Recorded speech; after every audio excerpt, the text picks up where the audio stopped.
Hi, I am here with Steve Ratcliff, who's going to be teaching culturally competent and affirming counseling with kink populations. I'm so excited about this class and your first time teaching for Modern Sex Therapy Institutes. Tell us a little bit about what this class is going to cover and what we're going to learn.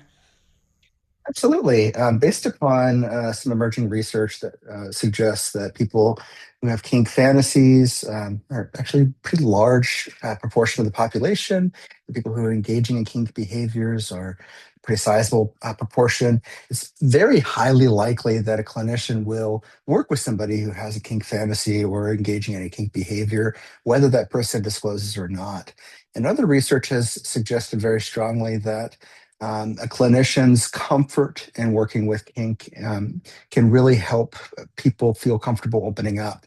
And that openness and receptivity can really improve the counseling process.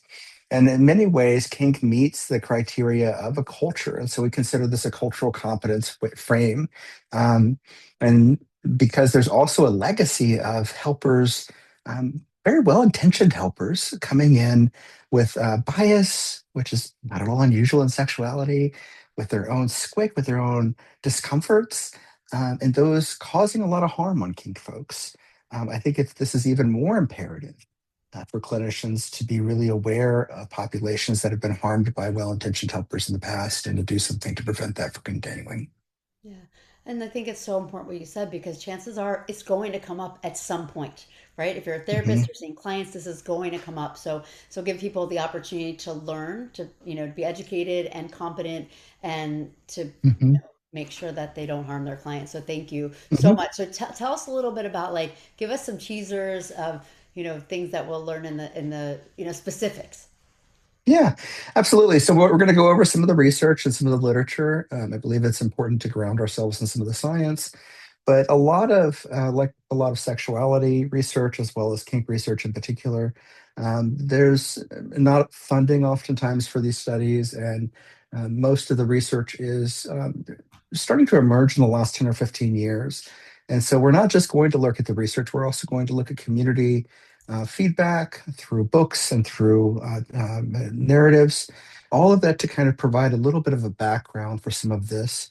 I also want to create a safe place for people to come forward and to talk about some of their reactions. And I'm going to try to model that and talk about as somebody who's both kinky and works with kinky populations and also has had reactions and squick and sometimes has made mistakes. And so I like to lead by modeling with not with my strengths all the time, but with my mistakes, because I think that's what's most beneficial, where we learn the most is by modeling with our imperfections. Um, and so I try to lead with that to solicit and bring forward people's own reactions so we can create a safe place to talk about and normalize that. Of course, we have reactions. Of course, we have biases around sexuality. And in that safe place, then to be able to talk about learning about how to work with folks who elicit these kind of reactions. And what are some subtle ways that even well-intentioned clinicians may unintentionally harm kink clients? Yeah, one of them, a really common one, my primary clientele is people who have psychological trauma. And so I've worked with a lot of people with intimate partner violence, or what we used to call domestic violence. And so I can really understand this, but I think one of the most common misperceptions is that this is harmful to people.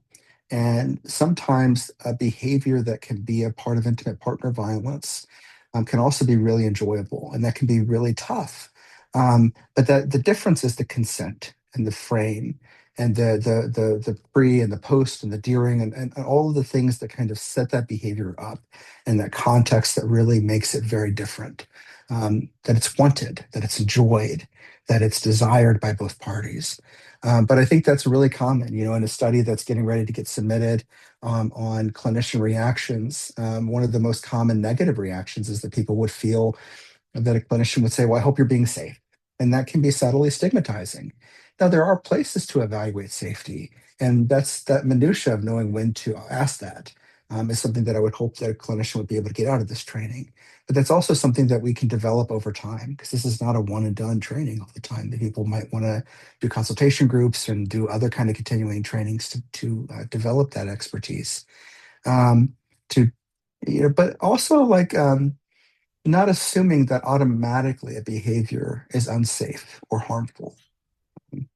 Yeah. And I think this is one of the ways that really clinicians impose their own values, right, when Yeah. assuming risk or harm.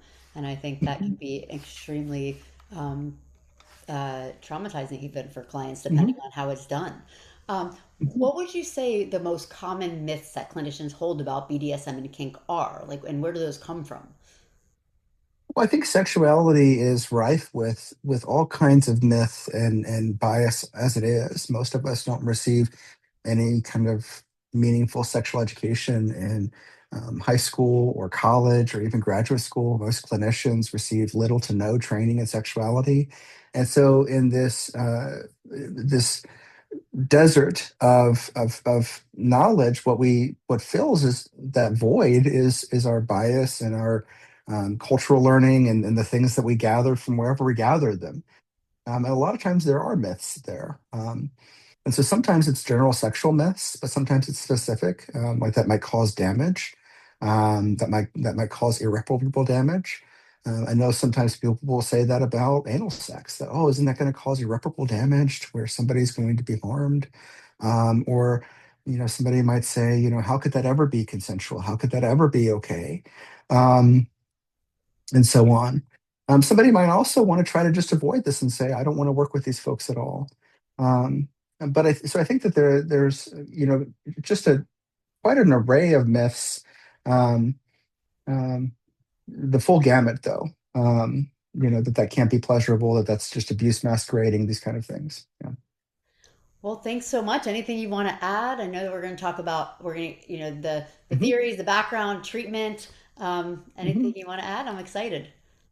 Yeah, that these are just people, and a lot of times when I first encountered the kink population myself in my own life, um, I was interested, but I also was coming with my own preconceived notions and biases, and I had had a little bit of sexuality training at that point, and I still would go, this seems weird, this seems sinful, this seems vile, this seems. And I had a lot of that bias. So I really have a lot of compassion for people who are coming in with that. Um, and that's not a bad thing. You're not a bad clinician or a bad person to have those notions. Um, but then engaging it and interacting with kink populations more and more, what I came to see is, oh wow, these are just kind of nerdy people who like to go to classes and learn about things and sometimes flog each other. Um, and that's a whole lot different way of viewing it. That there's a lot of, in kink, there's a lot of what we might call kind of role play or masquerading or, kind of consensual engaging in roles that they can be stepped in and stepped out of for some folks. And so that it's not as alienating, that these are human beings and they're people that you can relate to. And I want to try to help people find those points of relating. And thank you for sharing that personal part of that Mhm. because I think that makes you a better clinician, right? When you're able to say, I was here too. And so I get it. Mhm. So, Mhm. well, thank you. I can't wait for the class. And thank you for Mhm. being a new part of our MSTI family. My pleasure. Thank you.